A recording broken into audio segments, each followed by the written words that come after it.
Hi student, अभी तक हम लोगों ने लेसन थर्ड में हम लोग उच्चारण और वर्तनी संबंधी लेसन में हम लोगों ने पढ़ा था कि स्वर संबंधी अशुद्धियों को। आज हम व्यंजन संबंधी अशुद्धियों के बारे में जानेंगे।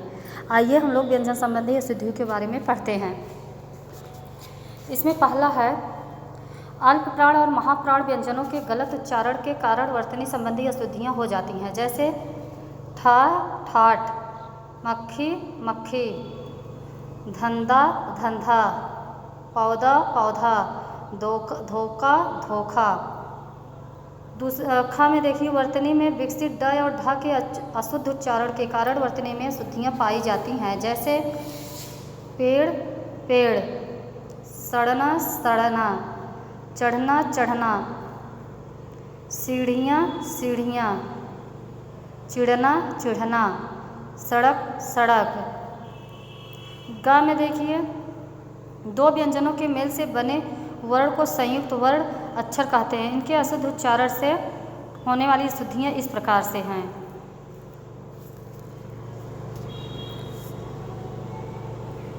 उद्देश्य उद्देश्य, व्यंग व्यंग, अध्ययन अध्ययन, उपरोक्त उपर्युक्त।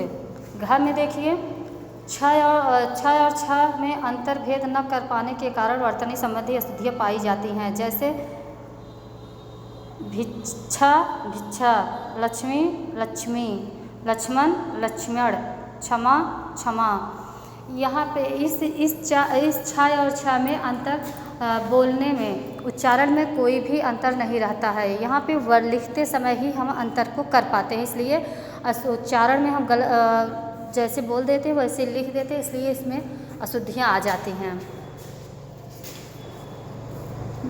देखिए छ को कैसे क्षेत्र क्षेत्र, क्योंकि यहाँ देखो क्षेत्र और वो भी क्षेत्र बोलने में नहीं पता चल रहा है, लेकिन लिखने में हमें पता चल जाता है कि यह इस छ को नहीं इस छ को यहाँ पे राइट करना है।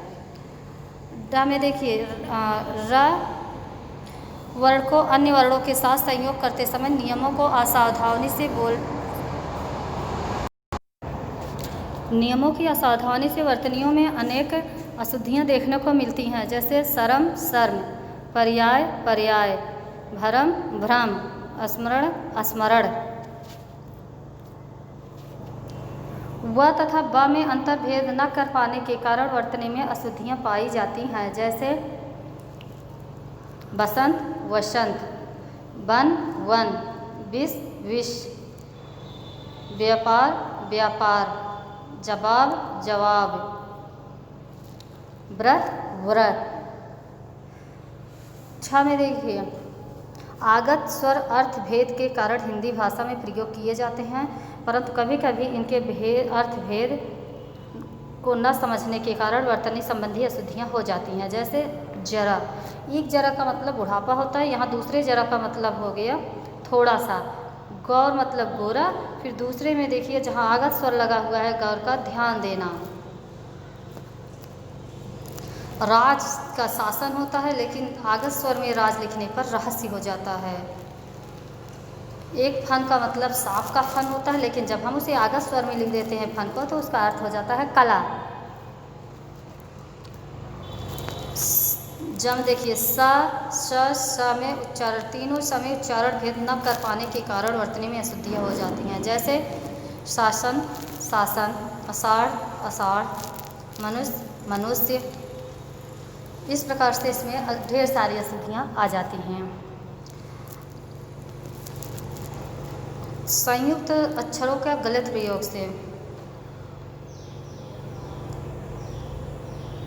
यहाँ पे देखिए संयुक्त अक्षर के गलत प्रयोग से भी अशुद्धियाँ हो जाती हैं, जैसे सौभाग्य सौभाग्य, 11 11, पूजनीय पूजनीय, कृतज्ञ कृतज्ञ, ज्ञान ज्ञान, प्रज्वलित प्रज्वलित। अन्य अशुद्धियाँ क्या हैं देखो ऋतु, इनकार इनकार, सन्मुख सम्मुख।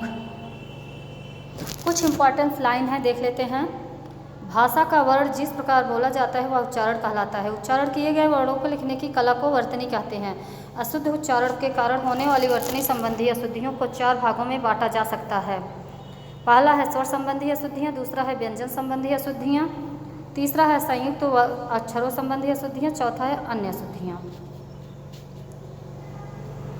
तो बच्चों इस तरह से हमारे बुक की रीडिंग कंप्लीट होती है। आप इसका रिवीजन कर लेना, इसे पढ़ लेना अच्छे से, 1-2 बार वीडियो को देख लेना। अब हम इसके एक्सरसाइज पर चलते हैं। आइए इसका प्रश्न अभ्यास को देखते हैं।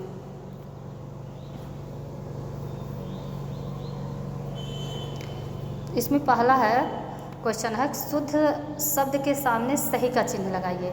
अब जैसे इसमें सौभाग्य देखिए 3-4 तरह से सौभाग्य दिए, लेकिन इसमें पहला सही है सौभाग्य, जो का पहला सही है सौभाग्य। खा में संग्रहित, संग्रहित, संग्रहित, संग्रहित, लेकिन इसमें सबसे सही पहला, इसमें भी खा में भी पहला ही ऑप्शन हमारा सही है, तो उसी पे टिक करना है। गा अध्ययन, अध्ययन, अध्ययन, अध्ययन, अध्ययन, इसमें गा में हमारा सेकंड ऑप्शन सही होता है, उस पर हमें टिक करना है। दूसरा क्वेश्चन देखते हैं, कोष्ठक से सही शब्द छांटकर रिक्त स्थान भरिए। का वसंत ऋतु सबका मन मोह लेती है। खा इस वर्ष व्यापार में बहुत लाभ हुआ। गा मैं हृदय से आपका आभारी रहूँगा। घा यह एक ऐतिहासिक इमारत है। अंगा अधिक खाना स्वास्थ्य के लिए हानिकारक होता है। ये देखो इस तरह सब पे भी टिक कर देना तुम लोग बुक में। क्वेश्चन नंबर 3, निम्नलिखित शब्दों को शुद्ध करके लिखिए। क्षमा, क्षमा, ये अशुद्ध है, इधर शुद्ध है। देखो तौलिया, तौलिया, बसंत, वसंत,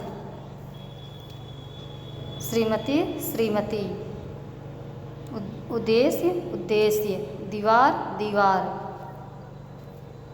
अब हम इसके क्वेश्चन आंसर पे आते हैं। इसका क्वेश्चन आंसर देखिए, लेसन 3 का क्वेश्चन आंसर। निम्न प्रश्नों के उत्तर दीजिए। पहला क्वेश्चन है उच्चारण और वर्तनी से आप क्या समझते हैं। आंसर है भाषा का वर्ण जिस प्रकार से बोला जाता है वह उच्चारण कहलाता है, और उच्चारण किए गए वर्णों को लिखने की कला को वर्तनी कहते हैं। क्वेश्चन नंबर 2, वर्तनी में अशुद्धियाँ क्यों पाई जाती हैं। आंसर है अशुद्ध उच्चारण के कारण वर्तनी में अशुद्धियाँ पाई जाती हैं। तो बच्चों हमारा इस प्रकार से लेसन 3 कंप्लीट होता है। आप लोग इसका रिवीजन कर लेना और अपनी कॉपी और बुक को कंप्लीट कर लेना। आपका होमवर्क है complete your copy and book. Thank you.